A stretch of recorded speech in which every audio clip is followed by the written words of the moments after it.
Welcome back to Crashing the Glass. My name is AJ. I hope you all are doing well. We are going to be getting into my NBA over-unders and projected standings for next season. The projected standings part kind of comes by doing the over-unders, projecting wins for every single team and then ending up with the standings because of that. There are some teams that have the same records, but I'll pick a winner. I'll pick a tiebreaker. And yeah, it's going to be fun just to get into all these where Fanduel odds have every single team heading into next season for the regular season wins betting odds. And I'm giving myself a couple caveats going into this, one of which is I get 3 locks per conference. So we're going to be starting with the Eastern Conference today, and I'll do the Western Conference next week. So for this week, I'll have 3 locks for this conference. Teams that I am all in on, I am doubling down on these teams. I completely think that they are going to hit the over or under. And then the other caveat that I have is that I get 2 hedges per conference. So we're doing the Eastern Conference today, so we get 2 hedges today. And these are teams that I'm not super confident with going over or under on for various reasons, whether it's injury luck or just where the rosters are at. I just don't feel confident going either way on them. I feel like Vegas probably has the odds pretty close on these 2 teams that I'm hedging on. And I think that's all we need to address before getting into it. It's going to be pretty fun to go through these over-unders, so let's be doing the Eastern Conference today, and let's jump right into it.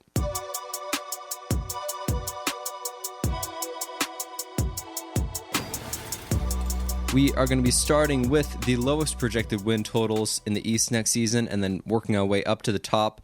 So the lowest projected win totals heading into next season in the Eastern Conference is no other than the Brooklyn Nets, who have a line of 20.5 games. And they won 26 games last season. They made a couple offseason moves, traded Cam Johnson, and got back Michael Porter Jr.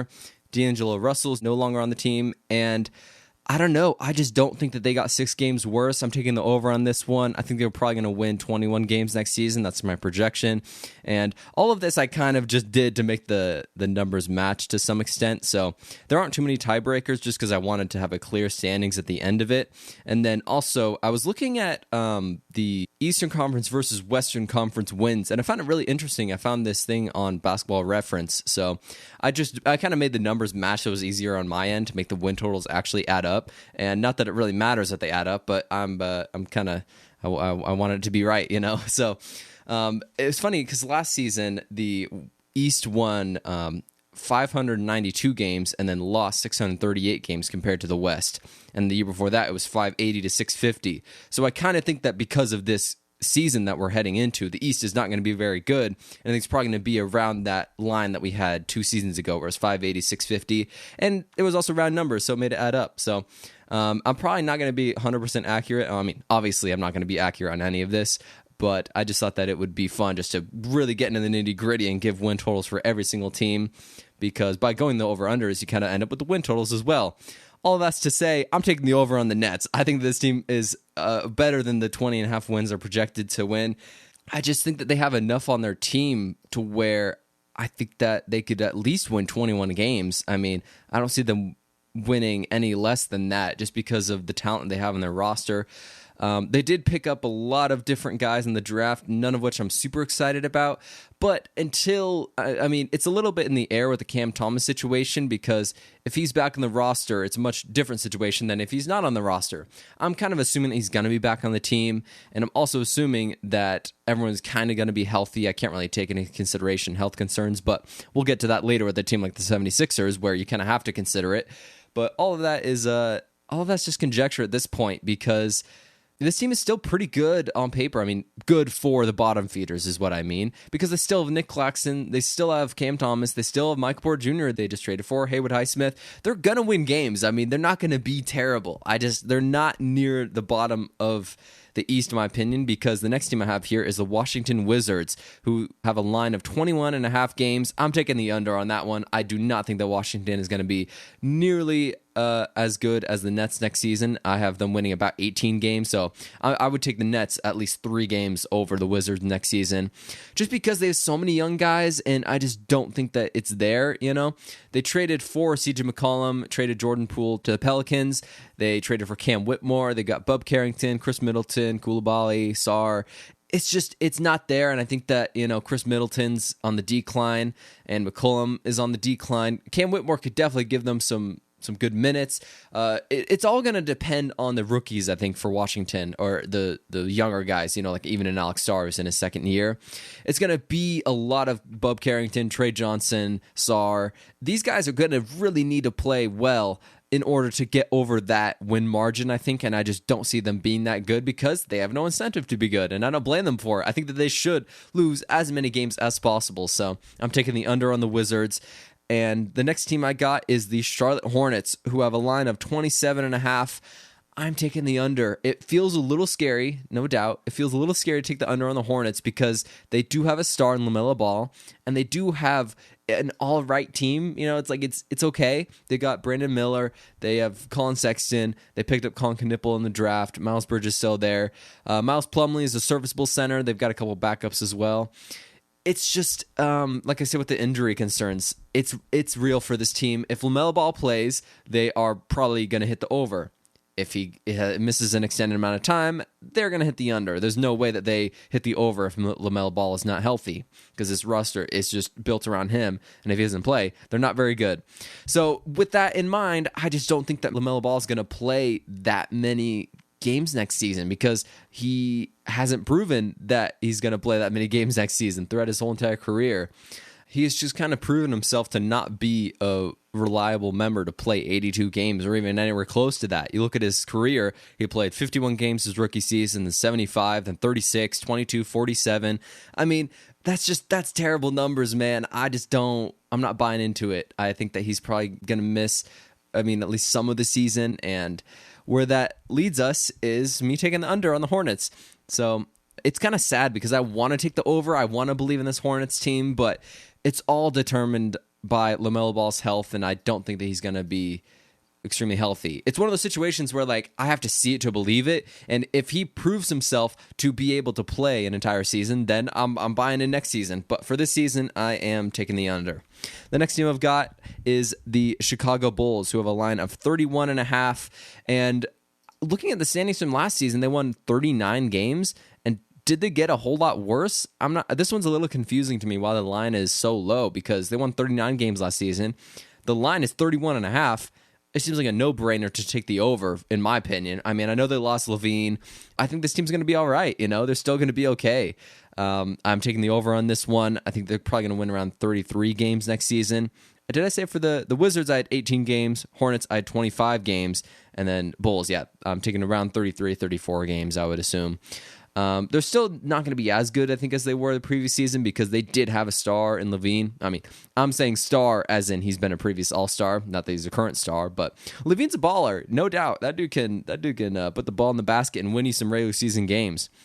So I don't think that they got 8 games worse. That just doesn't make sense to me. So I'm taking the over on that one. They still have Giddey. They still have a pretty all right roster. It's enough to at least be, kind of maybe pushing for a play-in spot in the East. I think that they're not going to make it this year just because they have a lot of young guys. It's going to be a lot of, Matas Buzelis, a lot of Giddey, a lot of White, and Nasumu.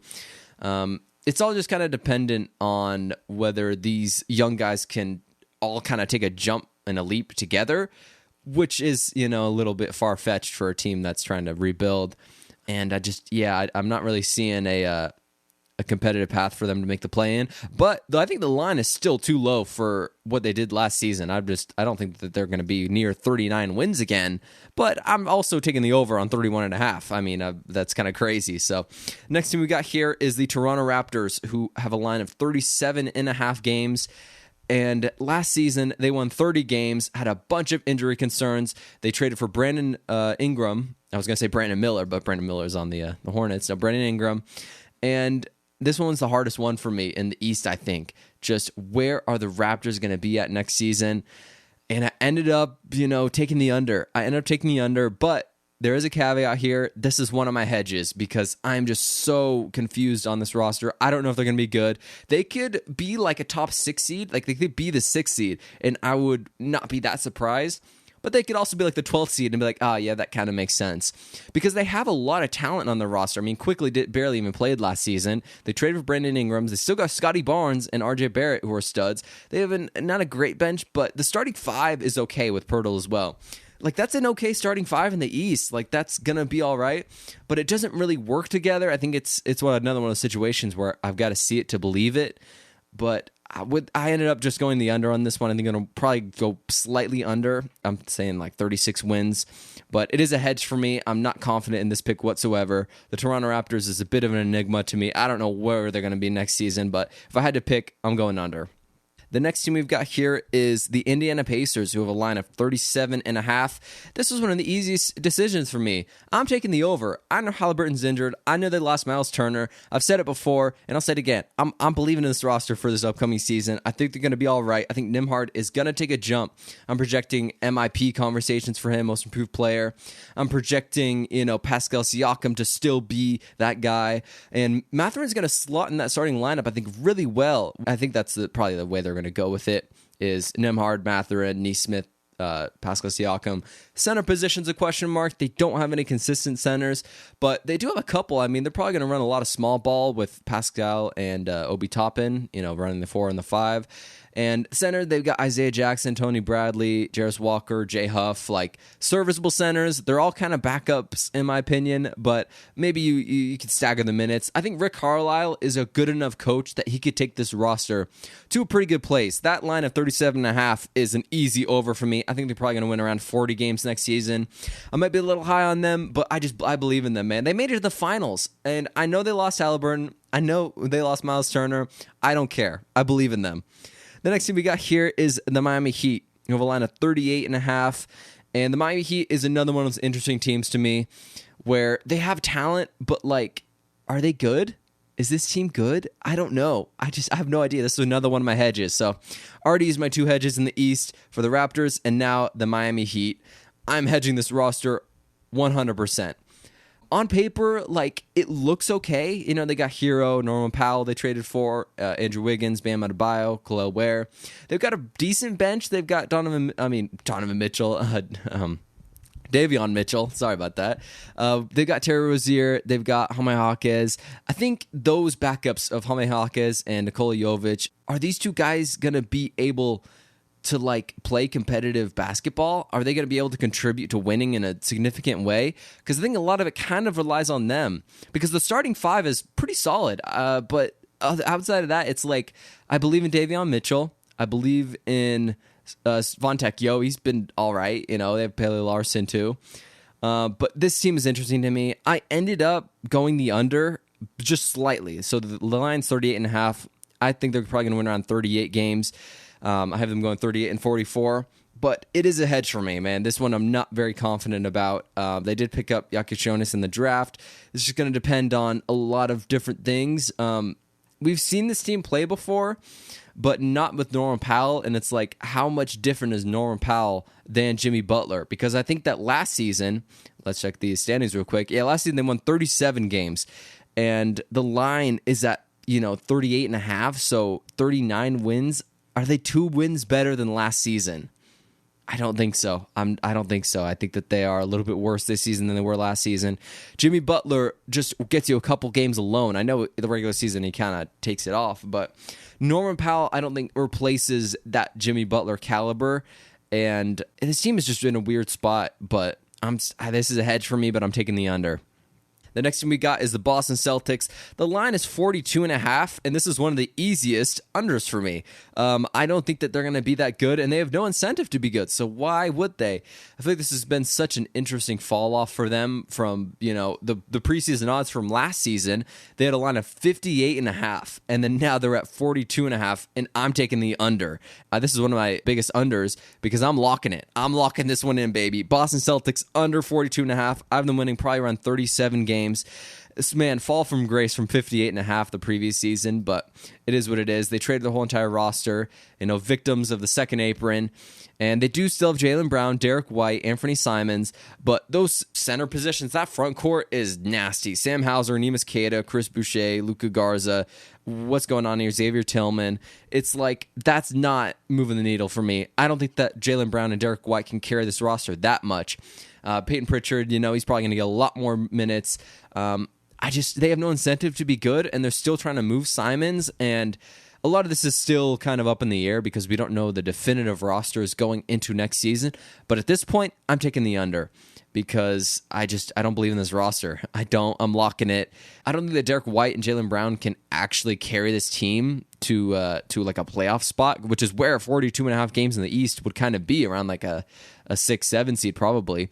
But I still have them making the play-in, but they have no incentive to win in the play-in or win any kind of competitive games. They should try to get a good lottery pick in this kind of gap year. And the Pacers are kind of in a similar situation where they should also kind of take a gap year.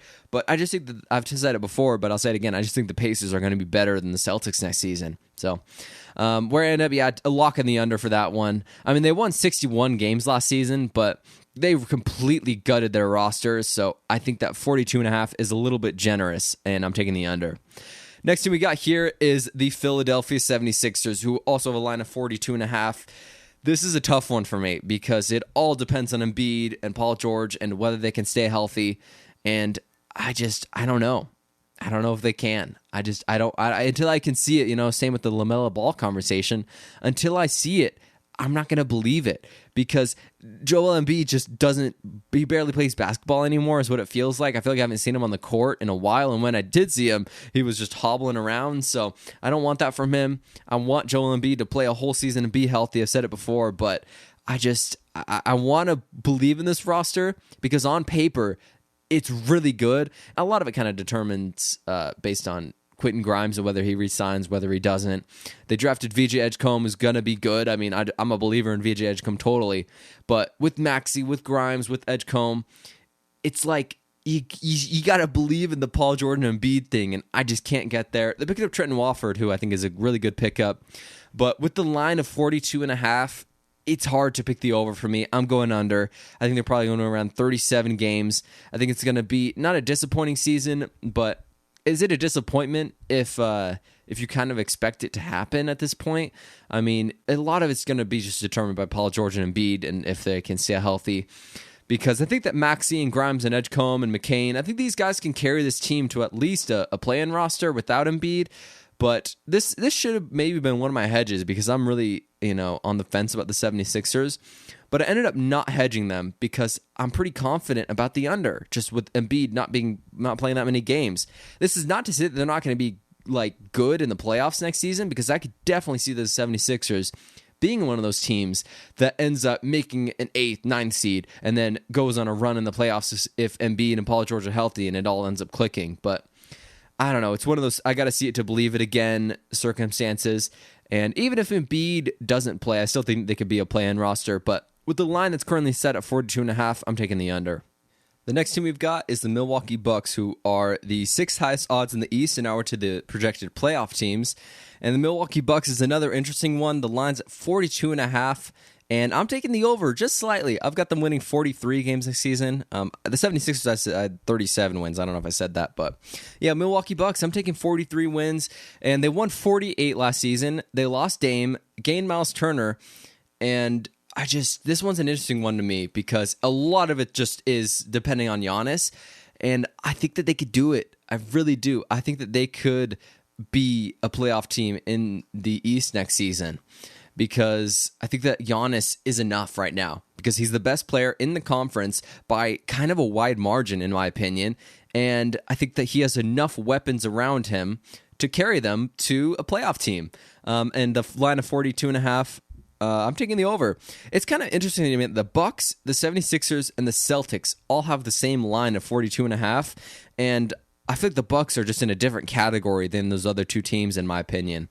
The other two teams don't have a player like Giannis on their team. I mean, Joel Embiid is of that caliber, but he is not nearly as reliable as Giannis because Giannis is going to play and he's going to be available. So, the Miles Turner, Giannis Antetokounmpo pairing, I think is going to work out well. The guard positions are a question mark. Kevin Porter Jr., they've got Gary Trent Jr., Cole Anthony was a good pickup, AJ Green.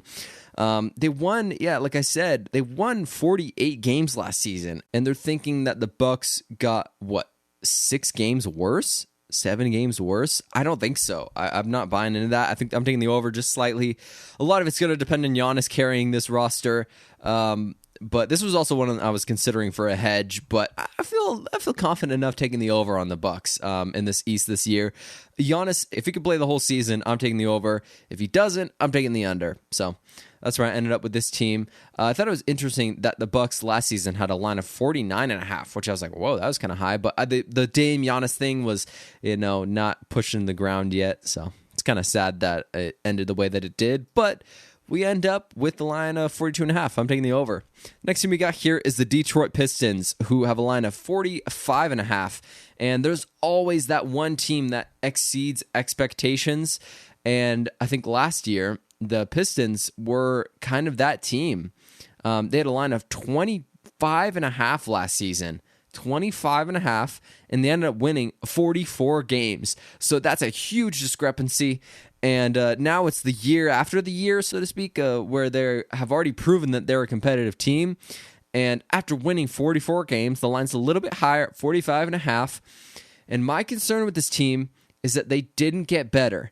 And the conference around them didn't get a whole lot better. But I think the top teams at least stayed where they were. And I don't see the Pistons dethroning either the Magic or the Hawks above them.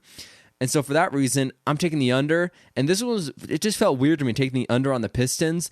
But I just don't think that they got a whole lot better. And I said it last episode, but the whole Malik Beasley thing, I think a lot of it depends on that. If Malik Beasley is back on the roster next season, which I don't know what's going on with that, it sounds like he got finessed by the system and they're accusing him of things he didn't do. So regardless, if he's on the roster next season, I'll take the over, but I'm kind of assuming he's not going to be, and I think that he gave them so much shooting and so much spacing that they're losing that I don't think Duncan Robinson can replace, and that leads me to the under, just slightly. I'm predicting them around 44 games, so just barely under, but I think that the top teams got a little bit better, and they kind of stayed stagnant, and you can't always expect a team to continue to get better, although Cade's going to get better. Although, a couple of the other young guys, Jaden Ivey, they have back, which maybe that's the conversation of Jaden Ivey's back, and that's enough to push them over the edge.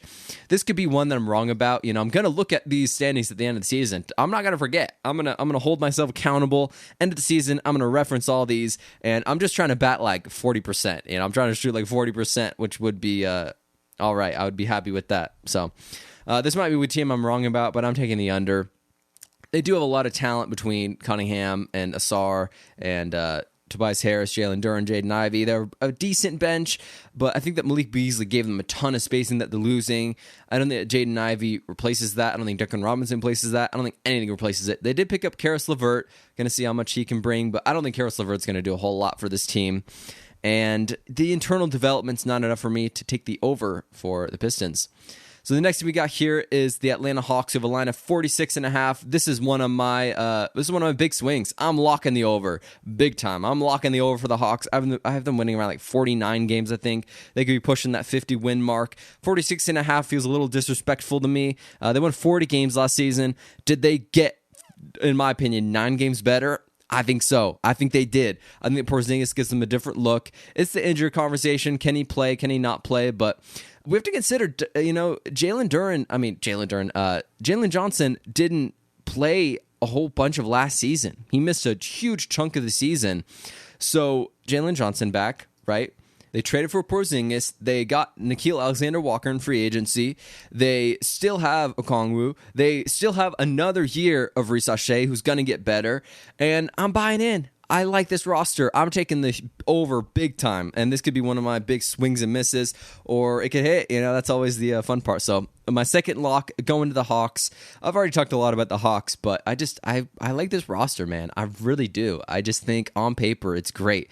And this could be one of those situations where on paper it looks great and they get to the season and it's like, oh, it's not that good. Porzingis ends up, being injured and it doesn't go the way they want it to. But I think that Dyson Daniels is still on an upwards trajectory. I feel like this team is still getting better. And I know the 40 wins last season, did they get 9 games better? But I think that they did. The next team we've got is the Orlando Magic, who are projected to win 50.5 games next season. This one was a little crazy to me. That's a huge line. They won 41 games last season, and Vegas is saying that they got 10 games better than last season. I know Franz missed some time. Paolo missed some time. They traded for Desmond Bane. I don't care. I'm taking the under. I think they're probably going to win around 47 games, and they didn't get 10 games better, in my opinion.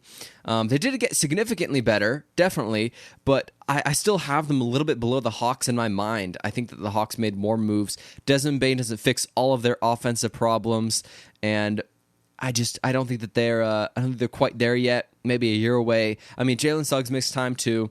I see why Vegas has the line where it is, but I'm not buying in that much to a 50-win team next season.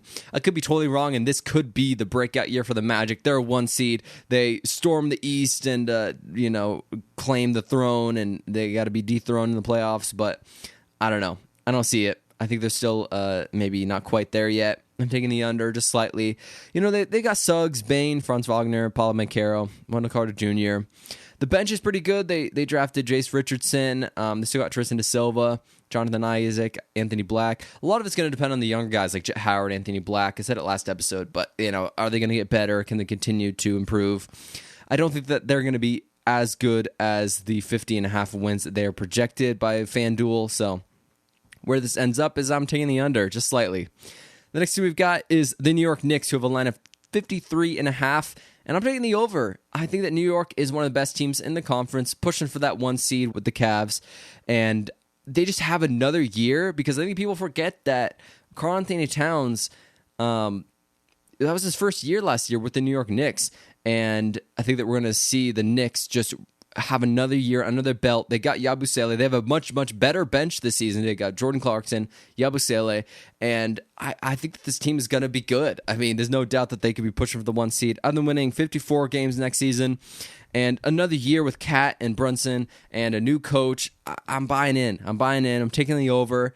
I thought about locking it, but I decided to instead lock the number 1 Cleveland Cavaliers, who have a line of 56.5. Felt like a pretty easy lock to me because they won 64 games last season. And although that was a crazy year, lost Ty Jerome, 56.5 is just kind of low in my opinion. I think they're probably going to win on 58 games. Not quite the dominant season they had last year, but I still think they're going to be good. They're still going to be the 1 seed in my opinion, and I'm locking the over. The Knicks won 51 last season, 51 games, and the confidence around them just got worse. So I think they're going to be at least over that. I think these top teams are going to be beneficiaries of the weak conference more than the middle of the pack teams, because I could see the Cavs and the Knicks and like the Hawks and the Magic just dominating the conference, and these couple teams at the top just being head and shoulders above the rest, especially like the Knicks and the Cavs. I can see those 2 teams just being in a league of their own at the top of the conference. So locking the over for the Cavs, and that's a wrap on the over-unders. So a quick recap: I locked the Cavs over, locked the Hawks over, and lock the Celtics under, hedge the Heat under, and I hedge the Raptors under. So that's where we ended up. And the projected standings that I have going through this exercise is we'll go top down. So I've got the Cleveland Cavaliers at the 1 seed, I've got the Knicks at the 2 seed, Hawks at the 3 seed, which is not where Vegas has them. I think Vegas has the Magic above the Hawks, but I think the Hawks are going to be better than the Magic. 4 seed, I've got the Magic. 5, I've got the Pistons. 6, I've got the Bucks. And then 7, I've got the Pacers reaching there because they are projected to be around the 10th or 11th team in the conference. So 7, I've got the Pacers. 8, I've got the Heat. 9, I've got the 76ers. 10, I've got the Celtics. The 76ers and the Celtics have the same record, so I'm just giving the 76ers the tiebreaker. 11, I've got the Raptors. 12, I've got the Bulls. 13, I've got the Hornets. 14, I've got the Nets. And 15, I've got the Wizards. So that is my projected standings for next season in the Eastern Conference. And overall, I think that I could be just wrong about the number of wins in total in the East compared to the West, because the West is a whole lot better than the East. It could be even more unders in the East and more overs in the West, but we'll get to that next week with the Western Conference. I'll give my over-unders for all of those teams, and I thought they'd be fun to compare my list to Bleacher Report's because they put out an article for win-loss predictions for every team after the schedule release. Yeah, so they were going off of FanDuel's as well, and the line is constantly changing, so I noticed that some of them are a little bit different, but thought it'd be fun just to compare real quick. So we got the Hawks. They're projecting the Hawks to hit the over just slightly, but I'm also projecting them to hit the over. They got the Celtics under. I agree. They've got the Nets over. I'm also on that train. They've got the Hornets. Whoa, why is the line? Wait, hold on. Let me see. Oh, wow. They're projecting the Hornets to be pretty good. Nope, I'm taking the under. They have them winning 35 games. I've got them in 25 games. So, yeah, the Hornets are an interesting one, just depending on LaMelo Ball's health, and I'm betting on the under on his health. So, Bulls, they're taking the over. Yep, easy over for me. Cavs, they're taking the over. I'm also taking the over on the Cavs. For the Pistons, they are taking the over. And this is one of those teams that it's like, I feel like the margins are so slim, where I think Vegas has the line pretty close. This was one of my, possible hedges, but I ended up just going under. So I've got them winning 44 games, and they've got them winning, 45 games. So the margins are so slim for the over-unders on those. The next team we've got is the Indiana Pacers. They're taking the under, and I know this is one of my swings, is the Pacers. I think they're going to go over. And the next team we've got is the Heat. They are taking the over. I ended up, just hedging the under, and that could be one of those that I ended up being wrong about. I feel like I'm so back and forth, flip-flopping on the Heat, because I could very easily see them being a top 6 seed, top 5 seed, but I could also see them being in the play-in for yet another season.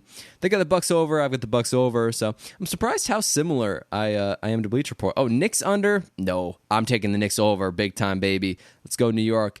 Next thing we got Magic. They're taking the under. Yeah, that 50.5 line seems pretty high to me. I know that they had injuries and they're projected to be pretty good, but I'm not buying in that much. 76ers, they've got the under. Yeah, the 76ers is one of those that's kind of easy just to assume that they're not going to be super healthy, which just I would want them to be. I want to believe, but it's hard to get there for me. Raptors, they've got the under. And the Raptors, I'm hedging that one for sure, because that is just such a weird roster. Like, they have a ton of talent, but I don't know how well it works together. I don't know how good they're going to be because of that. So Wizards going under. Yeah, they're just rebuilding. I'm going under too. And that's a wrap. So that was, so pretty close to Bleacher Report, actually. I was surprised how similar it was going through this exercise. And for the teams at the top of the conference, I just think that they are going to be beneficiaries, as I said before, but of the conference being so bad, like a team of the Cavs, the Knicks. The Cavs offense is going to be so good. I think Mike Brown is going to elevate the Knicks offense. And against these teams that don't have other stars, I think offense is going to be key in the East, especially next season. And I think that Vegas has the lines pretty good, but there's a couple teams that obviously I talked about that I think that they're a little bit off on. So it'll be fun to get into the West next week. And I was looking at this NBA Eastern versus Western, conference record by season, where the amount of wins that the East has versus the West. And it's just so crazy to look at how good the West has been through NBA history, just looking at year after year after year. It's like, oh wow, the West is consistently better. I even think that 580, 650 mark, so 580 wins for the East and 650 for the West, is even a little bit ambitious for the East to win 580 games. I could see it being a little bit closer to a lower margin. But like in 2012, 2013, the East won 577 games, and then the season before that, that was the lockout year. Yeah, so lower win per total, but lower losses too. So, and I think the only time the East has been better than the West is in the 90s they were better. Yeah, in the mid to late 90s they were better. But other than that, it's been a lot of West, man, over the course of NBA history. 60s, the East was a little bit better too. That's all I've got for today. Hope you all enjoyed the episode. I'll be back at it next week with my Western Conference over-unders, and that one's going to be a bloodbath getting into. Definitely. That's going to be a lot of fun. So if you enjoyed the episode, rate it 5 stars. And now I've got to prep for my fantasy football draft I've got coming up. We've got a work fantasy football draft on Monday, so got to do some prep for that. Got to, do some quick last-minute cramming. It feels like I'm cramming for an exam. So I even printed out this sheet where I've got, the different tiers. And talking about fantasy football real quick, I'm buying into to the Jahmyr Gibbs thing. And if I end up having the first overall pick, I had him on my team for the last 2 seasons, and the first year I ended up dropping him because I'm a dodo brain, and he ended up being pretty good. But last season, did not drop him. He won me my fantasy title last year, and I plan on keeping it that way. So if I have the 1-1, if I have the first overall pick, I think I might go Gibbs. It's a little bit crazy, but over, the course of the last couple of years that I've played fantasy, it just seems like the first overall pick just doesn't pan out the way you want it to. So you're better off reaching a little bit. I almost hope that I don't have the first overall pick, and I hope I'm 3 or 4 just so I can get Gibbs and not have to worry about it. I'm a little worried about Saquon and the number of touches he had. I'm a little worried about Jamar Chase just because he's the first overall pick. I'm just like wary because of that, because he had such a good season. And I almost want just one of that like 3 or 4 or 5 range, but you never know how that will go. So, and then Josh Allen's always been my guy, so I'm always looking out for him in the 3rd or 4th. I'll reach for a quarterback just so I don't have to worry about it. And last season, I feel like my running back position was just like Breece Hall made my life miserable. Jahmyr Gibbs was my savior, and then I also had a couple other ones, but Chase Brown just saved my season literally at the second half because I was struggling at running back, and then he came through for me. So Breece Hall is on my do not draft list. I will never be taking a chance on him again. And last season in my fantasy football championship game, I started I think 3 rookies. I had Bucky Irving, Brock Bowers, who was just absolutely insane for me. And then who else did I have? Oh, Brian Thomas Jr. Just a nutty rookie class because especially in my league, I feel like the rookies just don't get drafted as early, and I always find them kind of in the waiver sometimes. So I just am looking out for the rookies again. Can I find any gems? I feel like I got really lucky last year with the rookies that I drafted. I mean, I didn't even know about them. I don't know about football, but I just knew that I believed in a guy like Brock Bowers after I saw a couple, things preseason and where he was in the draft. I was just like, I want to buy in. I just think that he's going to be good in the system. So, got like, Ashton Janty. I'm curious to see if I can, stag him. Or I don't think any of them listen to this podcast, so hopefully I'm not giving away all my tips and tricks and whatever. And I hope I can repeat this year because I won it last season. I'm trying to win it again. So anyways, that's all I've got for today. Hope you enjoyed the episode and be back at it next week. See y'all next time. Peace.